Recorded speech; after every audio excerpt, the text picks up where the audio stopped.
Welcome friend, I'm so happy that you're here. If we hadn't met before, I'm Agatha. I'm a knitter and a crocheter from Minnesota in the United States, and I am so happy that you're here because today I'm going to be showing you how you can use the Red Heart all-in-one flower power yarn to make either a Sunburst Square or how to make an African flower Hexie. So let's not waste any time and let's get right into it. So let's take a closer look into these variations that I'm going to be showing you today.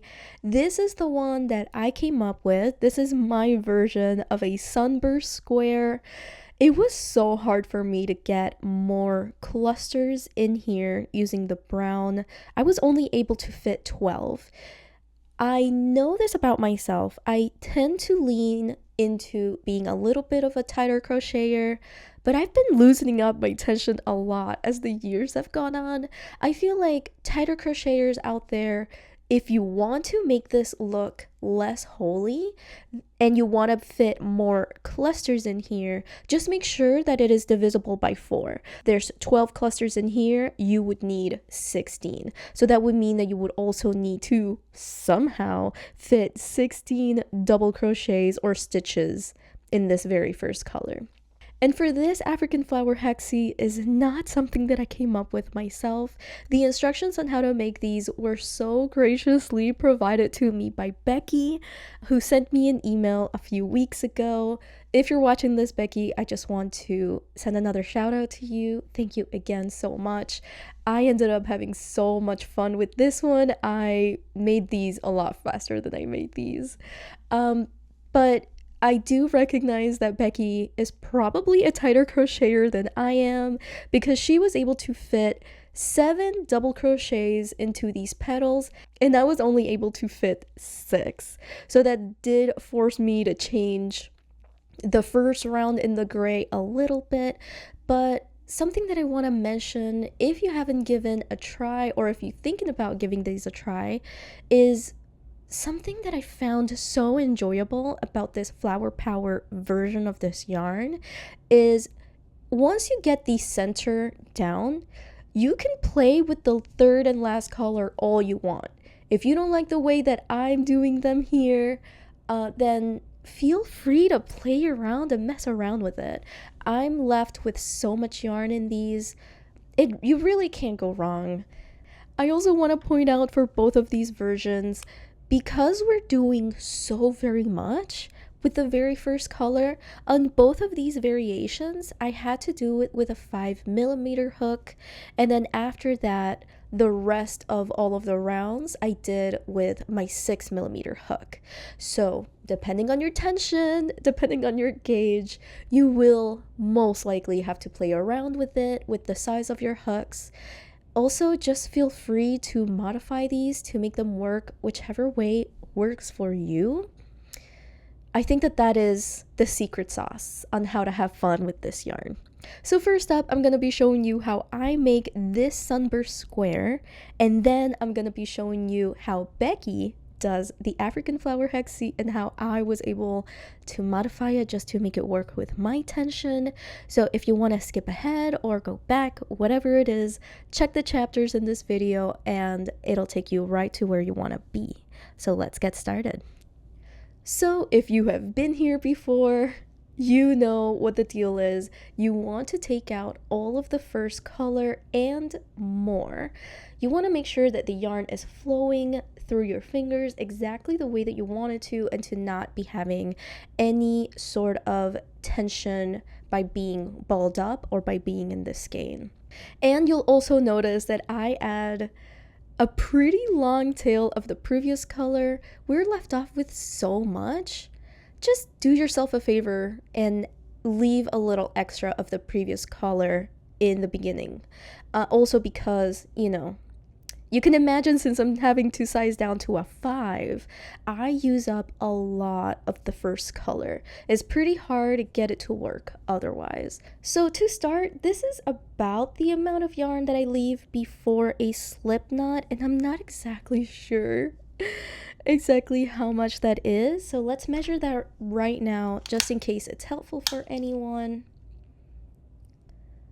Okay, so that is maybe like 2.5 inches or maybe like 6 centimeters of a tail for your slip knot. So that is why I like leaving a lot of the previous color, because you will need something to hold on to.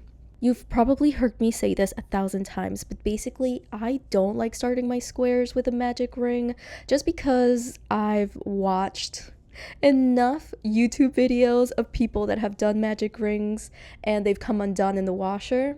There is no way that I'm gonna let that happen to me, because that would be devastating. So that is why I like to start with a chain 4 and slip stitch into the beginning chain. There is no way that that is gonna come undone. So I'm gonna do a chain 3 and I'm going to double crochet 11 times. So I was actually able to fit 12 double crochets in here plus my chain 3. So what I am gonna do, so I'm just gonna connect to the first double crochet. I'm gonna ignore that chain 3. And it looks just fine. So now that we're done with our first round, I'm gonna switch into my 6mm hook, and you should switch into whichever bigger hook that you're using if you need to use one. So first up, I'm gonna do a chain 2, and maybe I'll chain 3, and then I'm going to do a puff stitch, and I want to yarn over until I have 7 loops on my hook. So let's do that one more time. So I have 1, 2, 3, 4, 5, 6, 7 loops on my hook. I'm gonna yarn over and pull through all, and then I'm gonna chain 1. And I'm going to be doing that all around. So at the end, I want to have 12 puff stitches and 12 chain 1s. So now that we're ready for the third round, I'm going to chain 1, and I'm going to start and not finished a stacked double crochet into the space that is directly below our hook. So we're not going to go here, but I'm going to go right in here. So I'm going to start my stacked double crochet, and I'm not going to finish it. Right here, I'm going to make a double crochet 3 together cluster, and we're gonna do that. And then I'm going to chain 2. Don't forget that chain 2. So we're gonna do this all around. Now that we are on our third and last color, I'm gonna show you what I did on my version, but there is so much color left over. Seriously, play with it whichever way you want, make with it whichever way, make it your own. I'm going to show you what I did if you want to get that same exact look. So what I do is I'm going to chain 1, and I'm going to do a stacked double crochet into the space right below my hook. Then I'm going to double crochet and half double crochet into that same space. Then I'm going to do 2 half double crochets and a single crochet into the next space, then single crochet and 2 half double crochets in the next space, then half double crochet, 2 double crochets. I'm going to chain 2, then 2 double crochets, half double crochet to make a corner. Let's go through it one more time. We're going to do 2 half double crochets, single crochet, single crochet, half double, half double, half double, double, double, chain 2, double, double, half double. So hopefully that all made sense. I'll meet you guys at the end of this round. So for the fourth round, I'm going to do a stacked double and a double in that same space that's directly below my hook. And then I'm just going to do a double crochet into every single stitch. And then to do the corner, I'm going to do 2 double crochets, chain 2, 2 double crochets. And that's it, pretty simple. I'll see you guys for the next round. So this is what our starburst is looking like right now.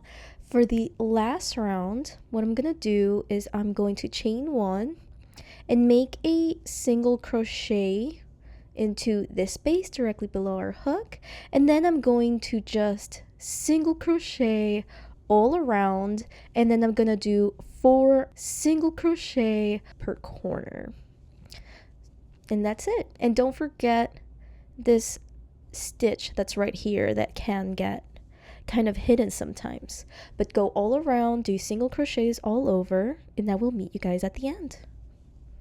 Well, there you have it, folks. That is how I made this Sunburst Square.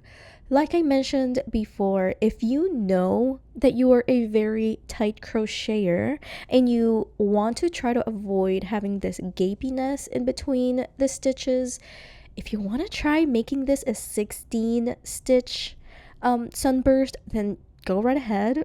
I hope you the best of luck. You will need 16 double crochets, and that will allow you to have 16 of the puffs and 16 of the double crochet 3 together clusters. Just have fun with it. I seriously had a really fun time playing with this yarn, and I'm sure that you will also. Let's go in with Becky's African Flower Hexie using the Flower Power yarn.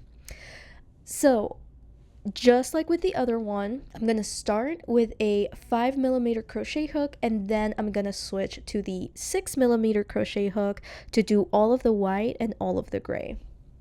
So considering that I am a looser crocheter than Becky is, like I mentioned in the beginning, I did have to modify this just a touch to make it work for me. So what I'm going to do is I'm going to show you how I managed to make this work. And also on the screen, I'm going to be putting what Becky's original instructions were. So let's get started with our very first color. As usual, take it all out of the ball or the skein, plus some more of the next color. And I'm going to use about the same amount of a tail as I did with the Sunburst Square. I think that we determined that that was about 2 inches or 6 centimeters. So Becky starts with a magic circle. I'm going to start with a chain 4 and slip stitch to the beginning chain. Then we're going to chain 1 and we're going to work 6 single crochets. Now I'm going to chain 1 and I'm going to do a half double crochet into our very first stitch and chain 2. And we're going to do that all around. So we're going to be left off with 6 half double crochets and 12 chains? Whatever that math is. Let's connect so we can start our next color. And I'm going to switch to my 6mm crochet hook. And before we even get started, you know what time it is. Get a bunch of your next color unwound. For this next round, I'm going to chain 1 and I'm going to do a stacked double crochet into the space that was directly below our hook and double crochet. And then on every single space after this, we're going to double crochet twice, chain 1, and double crochet twice. Now for the third round, I'm going to do a chain 1, stacked double crochet into the space right below our hook. And I'm going to do 6 double crochets into each space, or alternatively, you can do 7 double crochets if you want to follow Becky's original instructions. All right, I'm at the end of my round and I have quite a bit of white left. So let me figure out if I missed any stitches or if maybe I was just going way too tight.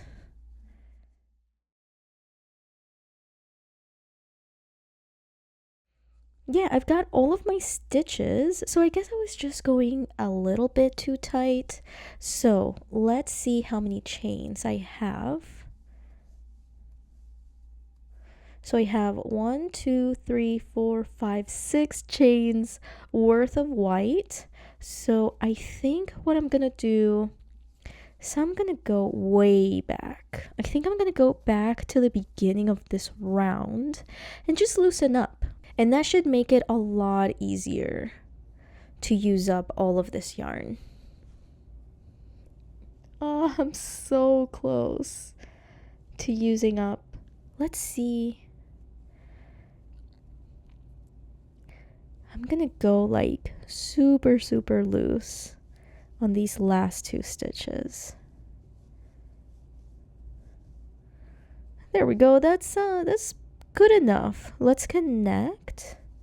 All right, so this is where my instructions deviate quite a bit from Becky's original instructions.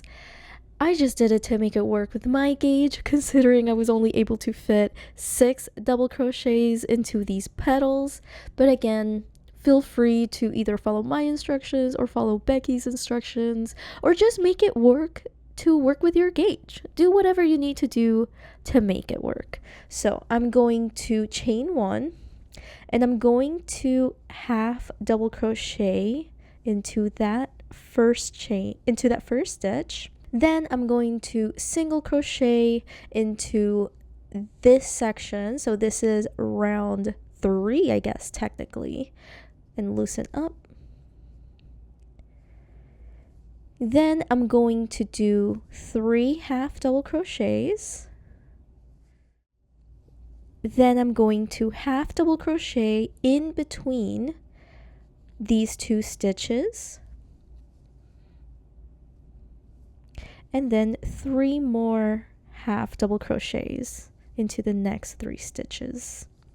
And obviously, since I am making my stitch in between these stitches, it does create a little bit of a point, which you would not get otherwise, but I'm not gonna lie, I kind of like the way that looks. So you're just gonna do that all around. All right, now that we're ready to start with our next round, I'm gonna start with a chain 1 and half and stacked double crochet into that very first stitch, and then I'm going to double crochet into each of these stitches until I reach this one, which I made in between the 2 double crochets. All right, now that I'm here at this stitch, I'm going to make my corner. So I'm going to do a double crochet, chain 2, and double crochet into that same stitch. And I'm going to do that all around. I'll see you guys at the end. So now that we're at the very last round, what I'm going to do for my Hexie is I'm going to do a single crochet into every single stitch, and then in the corners I'm going to do 4 single crochets. So again, we're at the corner, so I'm going to do 4 single crochets. And then don't forget this stitch that's right here. Or if you want to skip it, then skip it, but just make sure that you skip it on every single one of your Hexies, because otherwise you're going to have different numbers and it's going to be a mess to try to join them. So there you have it, folks.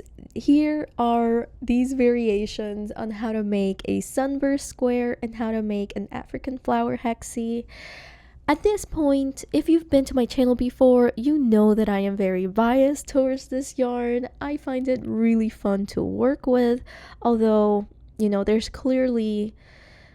I've encountered some issues with this yarn that I couldn't be able to look past, even if I really wanted to. This Daisy Doo colorway, I think that my main gripe with it is that the white is just so stained by the gray. It's not even funny. I think that I just got a bit of a bad dye lot, honestly. And then for this brown, this is called Dried Bouquet.